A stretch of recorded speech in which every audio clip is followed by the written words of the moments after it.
friends. So, my fifth tip in selling on Poshmark is just a tip as far as finances go.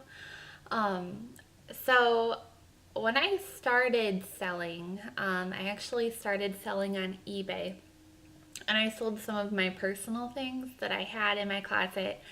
I think I sold like a few Hollister shirts, and I sold those, and I was like, wow, that's really cool. Like I made a sale, and I made a few bucks, which was cool. It was something that I wasn't using anymore. Um, and so I made something like $10 on a few shirts, and I think I originally bought those like from a thrift store. So I bought those from a thrift store for, just a few dollars. And then I sold them on eBay because they didn't fit me. And then I made a few dollars more than what I spent on them. So I thought that was really cool. Um, and I started to do that more often. I was like, oh, I'm going to go to the thrift store, see if I can find something that maybe I can sell online. And I looked for certain brands, popular brands that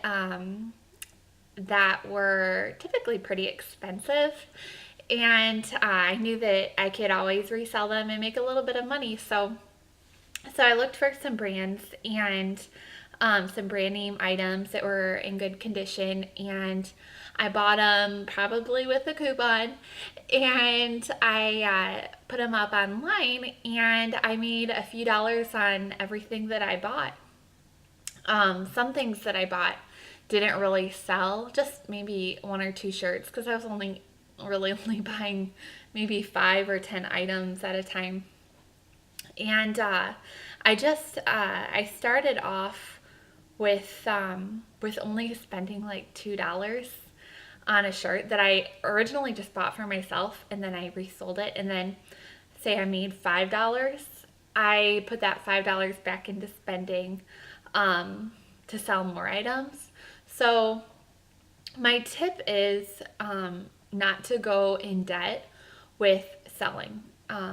Some things, sometimes it's easy to say, like, oh, if I'm going to spend $100 and I'm going to list it all. I'm going to go to these different discount stores and find some things and put it up online and sell it. Well, I would say be really cautious about that, because you don't want to go into debt and you don't want to have it not sell.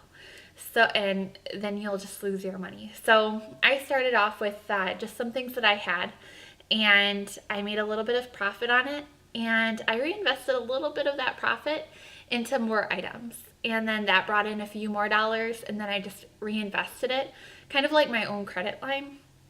That's what my husband likes to call it. He says it's our own credit line, and we're not going into debt buying these things. We're just taking a certain amount of the profits that we make and reinvesting that into new items, and then also making a little bit of profit and putting that in savings too. So as you start up, I would say don't go into debt in hopes of making money. Just don't do it. Start with maybe selling some items in your own closet, or going to a thrift store, buying something that you like, because if it doesn't sell, then it's yours and it's not a loss. That's how I started. Of course, do whatever you would like to do. If you find something that's really great and you say, I know this is gonna sell, I'm gonna do it, then go ahead and do it. But I would just say, be really cautious about spending money and going into debt, because you shouldn't have to spend a lot of money to make money. So that's my fifth tip for you. So that was tip number 5. Find a few things that you like for yourself, and it's going to be hard not to keep them, but list them and see if you make a little bit of money on them, and then take some of that money and turn around and reinvest it in some new inventory. So that was tip number 5. Don't go into debt.